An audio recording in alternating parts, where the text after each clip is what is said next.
Dear students, thank you for your presence. Pay your attention. We are learning English. It's so important. We can't deny. We shouldn't deny our lecture. Okay? We shouldn't deny our lecture. And actually, we have already completed 20 lecture sheets, and we are going to start another lecture sheet. Which one? 21. Which one? 21. In this lecture sheet, we are going to learn about some important things, that is the matter of time, the matter of date. Okay? আমরা আজকে শিখতে যাচ্ছি এই বিষয়গুলো। যেমন আমরা বলবো যে 9টা বাজে, ইংলিশে এটাকে আমরা বলবো ইটস 9 o'clock। 9টা বাজে, এই 9টা বাজে ইংলিশে বলো ইটস 9 o'clock। এখন 9টা 15, এটাকে আমরা বলবো it's a quarter past 9। It's a quarter past 9। 15 মিনিটকে আমরা বলবো quarter। It's a quarter past 9। 9টা বেজে 15 মিনিট। এখন 9টা 30 মিনিট, এটাকে আমরা বলবো it's half past 9। It's half past 9। এখন 9টা 45 মিনিট, তাহলে it's a quarter to 10। a quarter to 15 মিনিটকে আমরা কোয়ার্টার বলবো। আমরা দেখতে পাচ্ছি 10টা বাজতে 15 মিনিট বাকি আছে, তাহলে it's a quarter to 10। to 10। এখন 10টা 10 minute, it's 10 past 10। It's 10 past 10। It's 10 past 10। ওকে?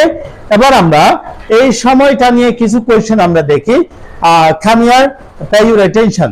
যেমন আমরা সময় নিয়ে যদি কাউকে জিজ্ঞেস করতে চাই, suppose you don't have your watch, তোমার কাছে ঘড়ি নেই, so you don't know the exact time, তুমি সময় সম্পর্কে তোমার আইডিয়া নেই, তাহলে তুমি যদি কাউকে জিজ্ঞেস করতে চাও, তোমাকে বলতে হবে টাইম প্লিজ, সময়টা একটু বলবেন।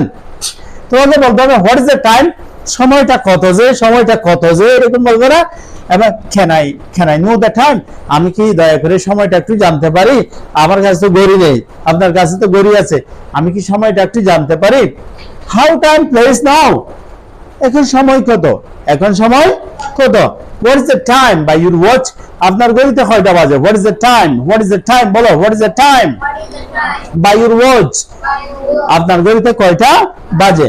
Does your watch give correct time, আচ্ছা আপনার ঘড়িটা কি টাইম ঠিক আছে? এটার অর্থ হলো টাইমটা কত, এটার অর্থ কি টাইমটা কত? Does your watch give correct time, তোমার ঘড়ি কি ঠিক সময় দেয়? এটার অর্থ হলো সময়টা কত। তাহলে আমরা আজকে শিখেছি সময়টাকে আমরা কিভাবে বলবো। পুরোপুরি যদি ঘন্টা হয়, পুরোপুরি ঘন্টা হলে আমরা এখানে ও ক্লক বলবো, 9 o'clock, 10 o'clock, 8 o'clock বলবো। আর যদি 15 মিনিট হয় a quarter বলবো, যদি 30 মিনিট হয় half past বলবো, হাফ বলবো, এবং 45 হলে অর্থাৎ 15 মিনিট বাকি তাহলে a quarter to বলবো, এবং যদি 10টা বেজে 10 মিনিট হয় আমরা এটাকে কি বলবো? It's 10 past 10। ইটস 10। এবং সময় সম্পর্কিত আমরা কতগুলো কোশ্চেন আজকে এখানে দেখেছি। এখন আমি কথা বলবো ডেট নিয়ে, তারিখ নিয়ে। কি আমি তারিখ নিয়ে সবার একটু দৃষ্টি আকর্ষণ করছি। এটা হচ্ছে যখন আমরা তারিখের কথা বলবো, আজকে একটা জিনিস আমরা শিখে নিই, 5/7/2025 লিখেছি, আমি লিখেছি। আমরা এই জিনিসটাকে মনে করি যে তারিখ, এটা হলো তারিখ, এটা হলো মাস, এটা হলো ব্রিটিশ সিস্টেম, এটা হলো ব্রিটিশ সিস্টেম। আর আমেরিকান সিস্টেমটা হলো, আমেরিকানরা এটাকে মাস মনে করে, এটাকে দিন মনে করে।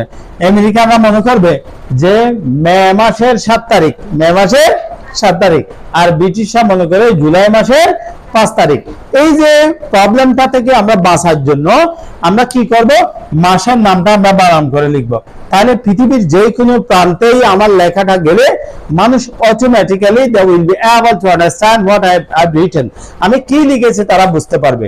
তাহলে 5 জুলাই সেটা লেখার সময় আমরা কি ব্রিটিশ সিস্টেম লিখবো না আমেরিকান সিস্টেম লিখবো? সেখান থেকে বাঁচার জন্য, এই ডিসেপশন থেকে বাঁচার জন্য আমরা কি করবো? সেখানে মাসের নামটাকে আমরা স্পেলিং করে লিখবো, বানান করে লিখবো। যেমন ইংলিশে লিখলে 5 জুলাই লিখেছি, কিন্তু ইংলিশে যদি লেখো 5 জুলাই 2025, মাসের নামটা পুরো না লিখে মাসের নামের প্রথম 3টা লেটার লিখে দিলেও হয়ে যাবে। Sir am I right? Clear? Okay? এখানে আসি আরো কিছু কোয়েশ্চেন নিয়ে আমরা কথা বলি। যেমন ডেট নিয়ে যদি আমরা কোয়েশ্চেন বলবো, what is the day today, আজকে কি বার? What is the day today?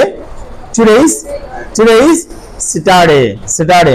What is the month now, এখন কি মাস? What is the month now?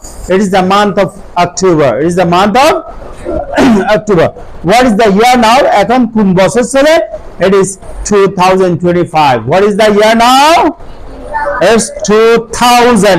It's 2025. And what is the season now? এখন কোন কাল চলছে? What is the season now? It's rainy season. It is rainy বর্ষাকাল। বর্ষা লেটুটাম। It is rainy season. What was the day yesterday? গতকাল কি বার ছিল? What was the day yesterday? Yesterday was Friday. Yesterday was Friday. What was the month? What was the month last? গত মাসটা কোন মাস ছিল? তাহলে the last month was September. The last month was September. And what was the year last? গত বছরটা কোন বছর ছিল? Last year was 2024. তাহলে এইভাবে করে আমরা এগুলো প্র্যাকটিস করব, এগুলো আমরা জানবো। চলো আমরা আরেকটু বিস্তারিত কথা বলি। আজকে এতটুকুই থাকলো। That's all. Thank you.